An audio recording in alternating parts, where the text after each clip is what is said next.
आज हम देखेंगे राम नारायण चौधरी के बारे में। राम नारायण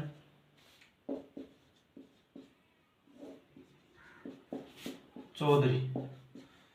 जो राम नारायण चौधरी थे उनका जन्म नीम का थाना सीकर में हुआ था। नीम का थाना राम नारायण चौधरी का जन्म नीम का थाना सीकर में हुआ था।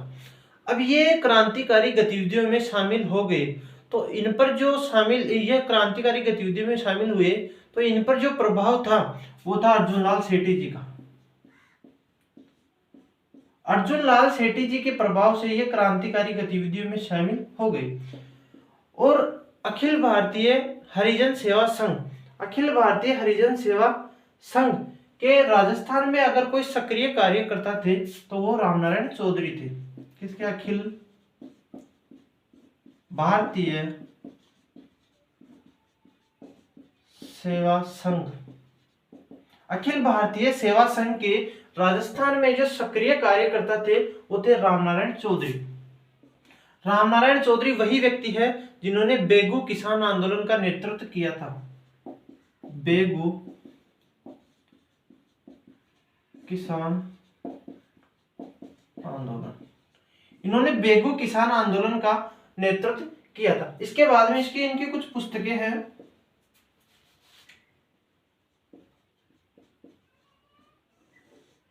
इनकी पुस्तकें हैं जो तीन इनकी बड़ी प्रसिद्ध पुस्तक है।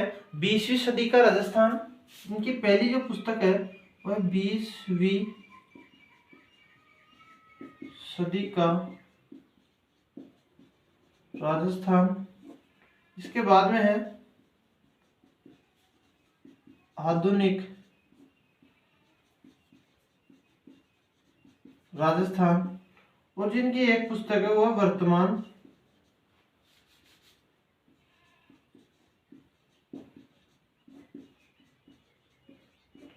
बीसवीं सदी का राजस्थान, आधुनिक राजस्थान और एक है वर्तमान राजस्थान। ये क्या है? ये रामनारायण चौधरी की कुछ पुस्तकें हैं। इसके बाद में हम बात करें तो रामनारायण जो चौधरी थे उन्होंने एक समाचार पत्र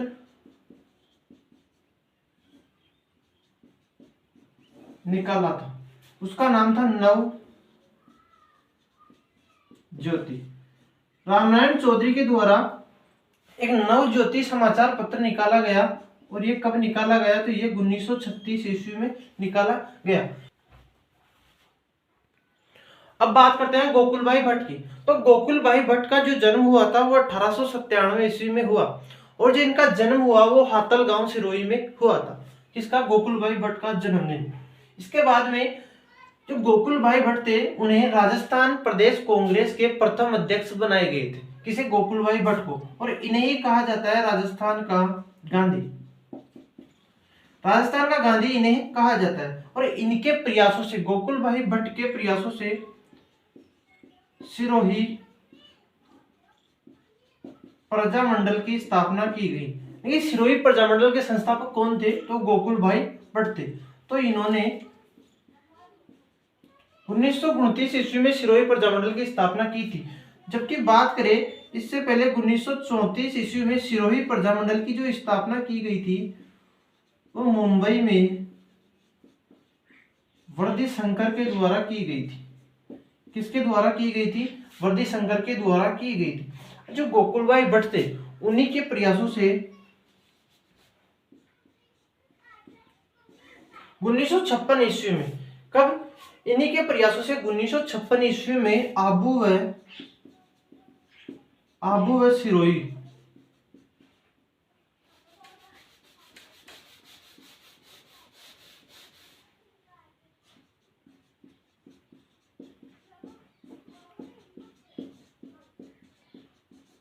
आबू व देलवाड़ा जो सिरोही में स्थित है उन्हें राजस्थान के एकीकरण में राजस्थान में मिलाया गया। ये किसके प्रयासों से? तो ये गोकुल भाई भट्ट के प्रयासों से 1956 में आबू व देलवाड़ा को जो सिरोही में स्थित है उन्हें राजस्थान में मिलाया गया और इन्हीं के द्वारा इन्हीं ने सर्वोदय आंदोलन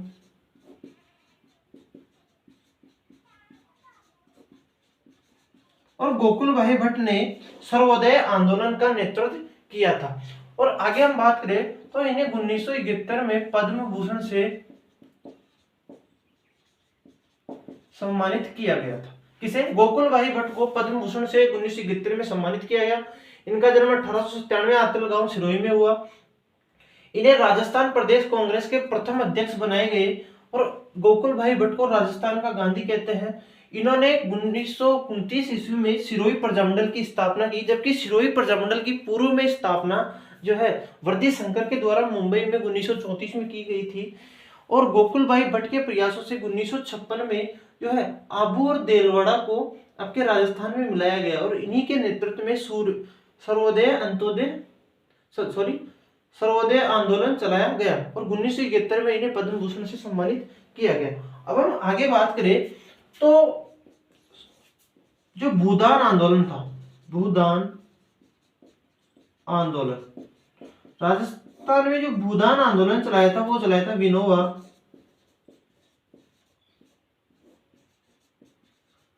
भावे। विनोबा भावे के द्वारा राजस्थान में भूदान आंदोलन चलाया गया था। अब हम आगे बात करें तो हम आगे बात करते हैं जयनारायण व्यास की।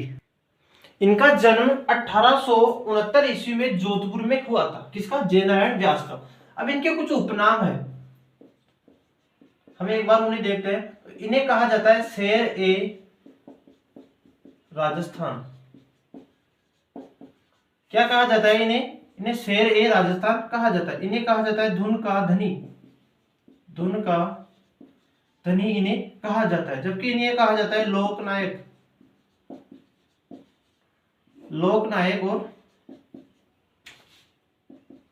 मासा। ये कुछ जयनारायण व्यास के उपनाम है। शेर ए राजस्थान, धुन का धनी, लोकनायक और मस्सा। इन्हीं के द्वारा जय कन्या, इन्हीं के द्वारा जय कन्या विद्यालय की स्थापना की गई थी। अब हमने कल जब जोधपुर प्रजामंडल पढ़ा तो उसमें पढ़ा था हमने कि जोधपुर में जो जनजागृति का कार्य किया था वो किया था मरुधर हितकारिणी सभा और मारवाड़ हितकारिणी सभा ने। लेकिन जो वास्तविक में देखे कि जो मरुधर हितकारिणी सभा थी, तो मरुधर हितकारिणी सभा थी, उसी का बाद में नाम परिवर्तित किया गया। किसके द्वारा? जयनारायण व्यास के द्वारा, और उसका नाम रखा गया मारवाड़ हितकारिणी सभा। ठीक है, जो मरुधर हितकारिणी सभा थी उसी का नाम परिवर्तित जयनारायण व्यास के द्वारा किया गया और उसका नाम रखा गया मारवाड़ हितकारिणी सभा। और जो मारवाड़ हितकारिणी सभा थी उसने जोधपुर प्रजामंडल में जन जागृति का कार्य किया था। अब हम जयनारायण व्यास की कुछ बातें करें आगे की, तो इनके द्वारा कुछ समाचार पत्र निकाले गए। ठीक है, इनके द्वारा कुछ समाचार पत्र निकाले गए। इनमें सबसे पहले आता है तरुण राजस्थान। जो तरुण राजस्थान समाचार पत्रिका थी वो जयनारायण व्यास के द्वारा निकाली गई। इसके बाद में हम बात करें तो आता है अखंड भारत। कौन सा था? अखंड भारत। इसके बाद में आगे बाण। जो आगे बाण समाचार पत्र था वो था राजस्थानी भाषा का, राजस्थानी भाषा का समाचार पत्र था। और जो इसका प्रकाशन हुआ था वो हुआ था ब्यावर अजमेर से। कहां से हुआ था? ब्यावर अजमेर से आगीबान राजस्थानी समाचार पत्र का प्रकाशन हुआ था। एक था पीप, ये किसका था? इंग्लिश भाषा का समाचार पत्र कौन सा था? वो था पीप। ये इनके द्वारा प्रकाशित कुछ समाचार पत्र हैं, जिसमें है तरुण राजस्थान, अखंड भारत और एक है आगीबाण जो है राजस्थानी भाषा का जो ब्यावर से प्रकाशित होता था। इसके बाद में पीप जो है इंग्लिश का। इसके बाद में हम आगे बात करें तो इनकी कुछ पुस्तकें आती हैं। जयनारायण व्यास की कुछ महत्वपूर्ण पुस्तकें आती है जिनमें है मारवाड़ में उत्तरदायी शासन। एक है मारवाड़ में उत्तरदायी शासन। इसके बाद में है मारवाड़ की आस्था। इसके बाद में एक आती है पोपाबाई का राज। ये जयनारायण व्यास की कुछ पुस्तकें हैं, एक बार फिर से देख लीजिए। मारवाड़ में उत्तरदायी शासन, मारवाड़ की आस्था, इसके बाद में पोपाबाई का राज। अब इन्होंने सामंत शाही व्यवस्था, किसकी? सामंत जो शाही व्यवस्था थी उसका विरोध किया था।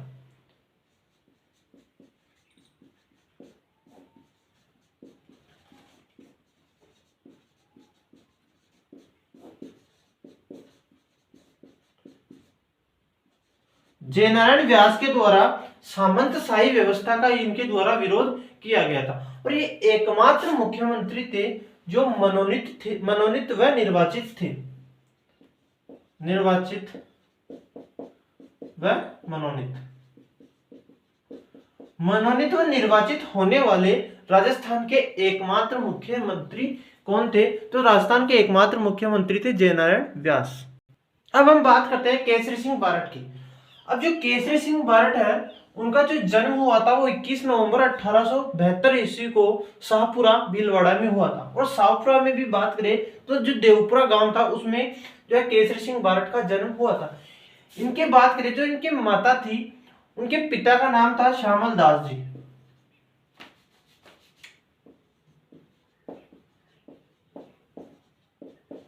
कौन थे इनके पिता? इनके पिता थे कवि राजा श्यामल दास। इनके नाना कवि राजा श्यामल दास, इनके कौन थे? नाना थे। और इन्हें कहा जाता है, इनका एक उपनाम आता है, तो इन्हें कहा जाता है राजस्थान, इन्हें क्या कहा जाता है? इन्हें कहा जाता है राजस्थान केसरी, और इन्हें ही कहा जाता है योगी पुरुष। ध्यान रहे, राजस्थान केसरी जो है वो महाराणा प्रताप को भी कहा जाता है। ये इनका उपनाम है राजस्थान केसरी। इसके बाद में इन्हें कहा जाता है योगी पुरुष। इसके बाद में हम बात करें तो जो केसरी सिंह बारट थे उनके द्वारा चेतावनी चुंगटिया लिखा गया। और ये किस भाषा में लिखा गया? तो आपके ये लिखा गया डिंगल भाषा में। डिंगल भाषा में चेतावनी चुंगटिया लिखा गया। और डिंगल भाषा में इसमें 13 सोरठे लिखे। और जो चेतावनी चुंगटिया ग्रंथ लिखा गया है केसरी सिंह बारट के द्वारा, ये लिखा गया है मेवाड़ के शासक फतेह सिंह के लिए। मेवाड़ के शासक फतेह सिंह के लिए चेतावनी चुंगटिया जो ग्रंथ लिखा था वो लिखा था केसरी सिंह बारट के द्वारा लिखा गया था। अब हम आगे बात करें तो राजस्थान में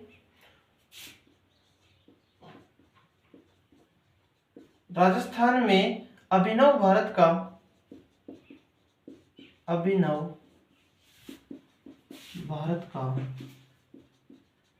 संचालन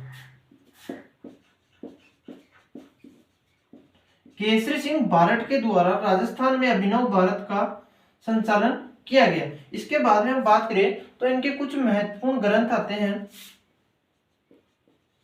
उनमें सबसे पहले जो ग्रंथ आता है वो है राजसिंह। जो राजसिंह चरित्र है वो केसरी सिंह बारट के द्वारा लिखा गया। इसके बाद में इन्होंने लिखा था प्रताप चरित्र। इसके बाद में इन्होंने लिखा था दुर्गादास चरित्र भी केसरी सिंह बारट के द्वारा लिखा गया है। इसके बाद में हम बात करें तो रूठी रानी, ये कुछ ग्रंथ है। ये ग्रंथ है राजसिंह चरित्र, प्रताप चरित्र, दुर्गादास चरित्र और रूठी रानी। ये केसरी सिंह बारट के द्वारा लिखे गए हैं। और रास बिहारी बोस ने कहा था, किसने? रास बिहारी बोस ने कहा था कि यह एकमात्र ऐसे व्यक्ति हैं जिन्होंने भारत माता के लिए अपने सारे परिवार को समर्पित कर दिया। क्या कहा था? कि यह एकमात्र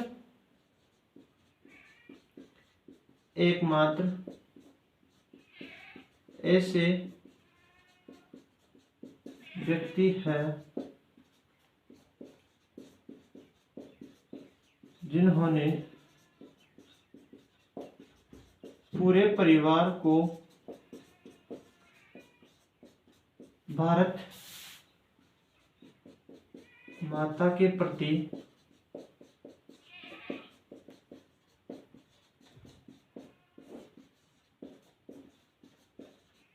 जिन्होंने अपने सारे परिवार को भारत माता के प्रति समर्पित कर दिया। तो इनका एक भाई था, उसका नाम था उनका नाम था जोरावर सिंह बारठ। जोरावर सिंह बारठ ये भी भारत माता के लिए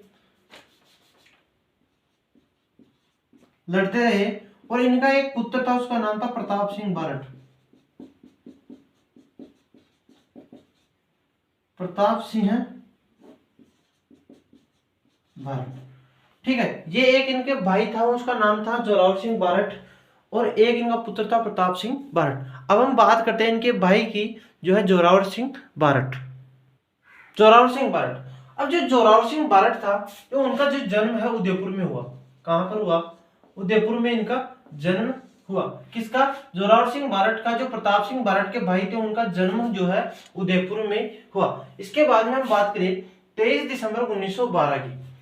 23 दिसंबर 1912 को जोरावर सिंह बारठ व इनके भतीजे प्रताप सिंह बारठ, ये दोनों लोग ही शामिल थे, और इन्होंने लॉर्ड हार्डिंग्स पर बम फेंका।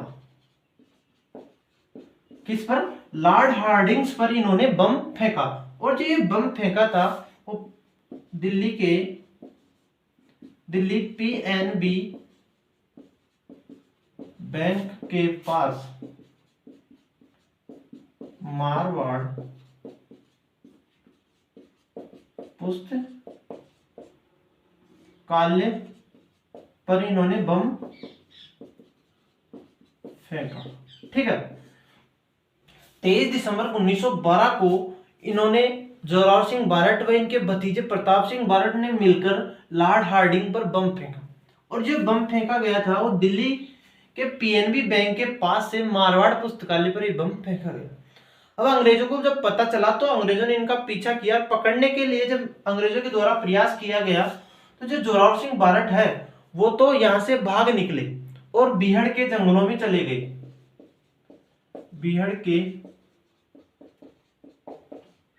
बीहड़ के जंगलों में जोरावर सिंह बारठ चले गए। लेकिन जो इनके भतीजे थे उनका जो ये वो इनके भतीजे प्रताप सिंह बारठ पकड़े गए और इन्होंने बीहड़ के जंगल में ये चले गए और इन्होंने अपना नाम चेंज कर लिया, परिवर्तित कर लिया और इन्होंने अमरदास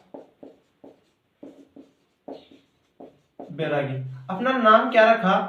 अपना नाम रखा अमरदास बैरागी। और यही बीहड़ के जंगलों में इनकी है जो ना 1929 ईस्वी में कोटा के पास इनकी बीहड़ के जंगलों में मृत्यु हो गई। और इन्हें कहा जाता है राजस्थान का चंद्रशेखर। राजस्थान का चंद्रशेखर। अब वो क्यों कहा जाता है? क्योंकि चंद्रशेखर जो आजाद थे वो भी अंग्रेजों के जिंदा हाथ नहीं लगे। और ये राजस्थान के चंद्रशेखर है क्योंकि ये भी अंग्रेजों के जिंदा हाथ नहीं लगे। अब हम इसके बाद में बात करें तो इनके भतीजा था, उसका नाम था प्रताप सिंह बारठ। कौन थे? प्रताप सिंह बारठ। तो इनका जो जन्म है वो भी उदयपुर में हुआ। और ये चाचा भतीजे किसमें शामिल थे? लॉर्ड हार्डिंग्स बम केस में ये शामिल थे। तो इनके जो चाचा है वो तो भाग गए थे, लेकिन प्रताप सिंह बारठ को यहां पर गिरफ्तार किया गया और इन्हें बरेली जेल में भेजा गया। कहां पर भेजा गया? इन्हें बरेली जेल में नजरबंद किया गया। और इन पर जो केस चलाया गया वो चलाया गया बनारस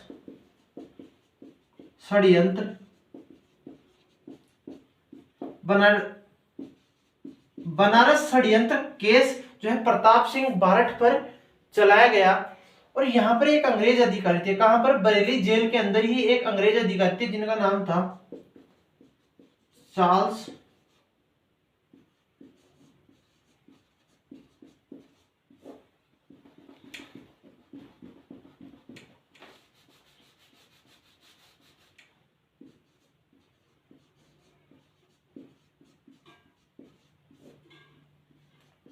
चार्ल्स क्लीवलैंड। कौन थे ये अंग्रेज अधिकारी था, उसका नाम था चार्ल्स क्लीवलैंड। इन्होंने कहा कि आपकी मां आपसे मिलना चाहती है और आपकी मां आपके लिए रोती है। तो इन्होंने कहा था अपनी मृत्यु के समय कि मैं एक माता को हंसाने के लिए, मेरी मां रोती है तो उसे रोने दो। क्या कहा था कि मेरी मां यदि रोती है तो उसे रोने दो, मैं एक मां को हंसाने के लिए हजारों माताओं को नहीं रुला सकता। ये किसने कहा था, ये कहा था प्रताप सिंह बारट ने। किसे, मेरी मां रोती है तो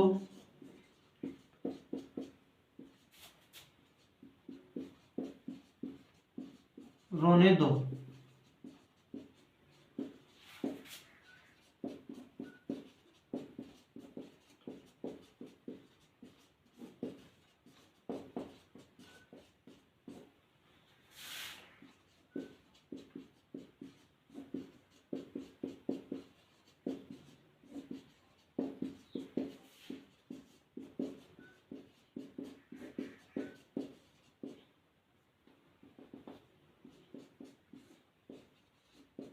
ये किसने कहा था, ये कहा था प्रताप सिंह बारट ने। और प्रताप सिंह बारट को जो है बरेली जेल में घोर यातनाएं दी गई, घोर यातना दी गई, जिसके कारण इनकी बरेली जेल के अंदर ही मृत्यु हो गई। और जो ये मृत्यु हुई थी वो 27 मई, प्रताप सिंह बारट की जो मृत्यु हुई वो 27 मई 1918 को हुई थी। कब हुई थी, 27 मई 1918 को प्रताप सिंह बारट की घोर यातनाएं देने के कारण इनकी मृत्यु हो गई थी। लेकिन जब इनकी मृत्यु हुई तो जो चार्ल्स क्यूलैंड है, उन्होंने कहा था कि मैंने इतना बहादुर बच्चा कभी नहीं देखा, कि मैंने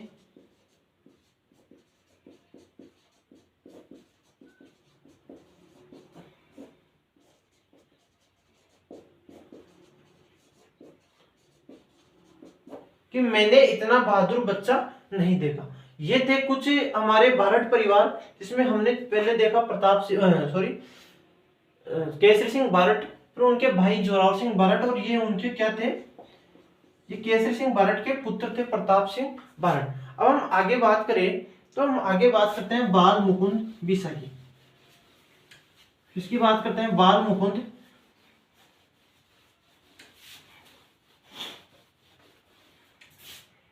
अब हम बात करते हैं बाल मुकुंद बिसा। बाल मुकुंद बिसा का जन्म 1908 ईस्वी में हुआ था, और जो इनका जन्म हुआ था वो हुआ था नागौर में। कहां पर हुआ था, नागौर में इनका जन्म हुआ था। इनकी एक बात बहुत महत्वपूर्ण है, वो है कि इन्हें राजस्थान का जतिन दास कहा जाता है। इन्हें राजस्थान का जतिन दास कहा जाता है। क्यों कहा जाता है, क्योंकि राजस्थान में यदि किसी की भूख हड़ताल के कारण मृत्यु हुई थी तो सबसे पहले व्यक्ति कौन थे, बाल मुकुंद बिसा थे। उनकी राजस्थान में भूख हड़ताल के कारण सबसे पहले मृत्यु हुई थी। भूख, ये प्रश्न अभी सीईटी में पूछा गया था, भूख हड़ताल। जो इनकी मृत्यु हुई थी वो राजस्थान में भूख हड़ताल के कारण मृत्यु हुई थी। जबकि हम बात करें तो भारत में भूख हड़ताल के कारण किसी की मृत्यु हुई थी तो वो व्यक्ति थे जतिन दास। भारत में यदि किसी की भूख हड़ताल में मृत्यु हुई थी तो वो थे आपके जतिन दास। कौन थे, जतिन दास। जतिन दास की 63 दिन की भूख हड़ताल के बाद में मृत्यु हुई थी। कितने दिन? जतिन दास, भारत का जो जतिन दास था उनकी 63 दिन की भूख हड़ताल के बाद में इनकी मृत्यु हुई थी। अब हम बात करें तो हम थोड़ी और बात करते हैं। तो आप हमारा आगे है दामोदर दास राठी।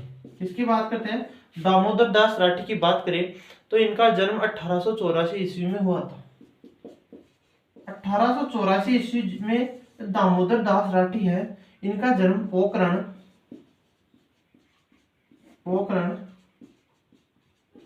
जैसलमेर में हुआ था और इन्हें कहा जाता है स्वतंत्रता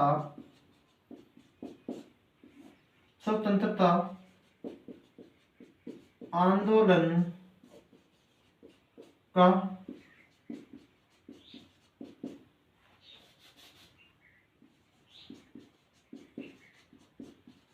इन्हें स्वतंत्रता आंदोलन का भामाशाह कहते हैं। किसे? दामोदर दास राठी को स्वतंत्रता आंदोलन का भामाशाह कहते हैं। और इन्होंने ब्यावर में 1889 ईस्वी में कृष्णा मिल की स्थापना की थी। किसकी? कृष्णा मिल की स्थापना। दामोदर दास राठी के द्वारा ब्यावर में कृष्णा मिल की स्थापना 1889 ईस्वी में की गई थी। तो हमने प्रजामंडल आंदोलन को तो लगभग कल समाप्त कर लिया था, लेकिन उसके बाद में कुछ महत्वपूर्ण क्रांतिकारी बच गए थे, उनको हमने आज देखा।